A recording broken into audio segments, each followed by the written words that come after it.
สุดท้ายมองหนึ่งคนนี้ฮัลโหลนี่ยังมาถอดในเปล่าฮัลโหลบ้านชัวบอง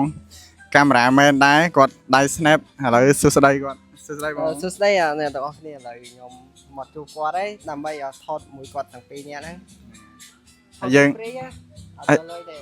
បាទហើយយើងនឹងមានវីដេអូរួមគ្នាផងដែរបងប្អូនទាំងគ្នាកុំភ្លេចទស្សនាវីដេអូបន្តទៀតហើយយើងក៏បានថតរួមគ្នាអំបញ្ញមិញដែរចាំមើលវីដេអូបន្តសួរចំណាប់អារម្មណ៍បងតិចបងឯងគិតមិនបានចង់ចាប់អាជីពថតរូបហ្នឹង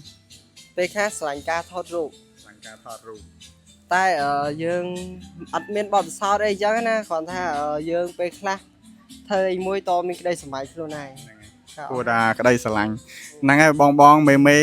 បើឃើញអីកន្លែងណាខ្វះខាតអីជួយឲ្យណែនាំផងព្រោះខ្ញុំសិតតែដៃថ្មីដូចគ្នាទេហ្នឹងតែព្រោះថាបេះដូងការស្រឡាញ់របស់យើងអញ្ចឹងទើបតែធ្វើឲ្យយើងឈានមកដល់ចំណុចនេះចំណុចដែលចាប់ផ្ដើមអញ្ចឹងហើយបងជួយផងសួស្តីបងប្អូនទាំងគ្នាឥឡូវយើងមកជួបដៃ snap វិញនេះបងខាងកាមេរ៉ាមែនដែរគាត់សារដើរថតដែរទេហើយ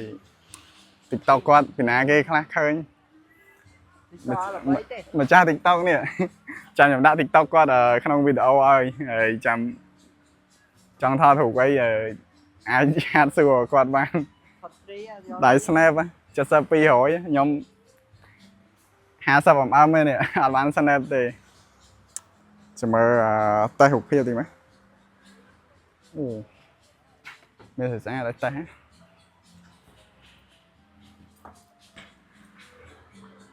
អូអាហ្នឹងស៊ូមយើងប្រវល់lên chứ ស្រេអត់ focus ចឹងតែជាប់នឹងយូរស្អាតអូ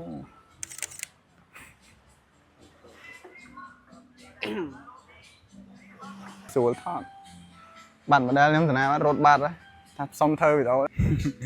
អរគុណជម្រាបលាអ្នកទាំងអស់គ្នាបងបាយបាយបាយយកមកឲ្យថតគេកំពុងចូល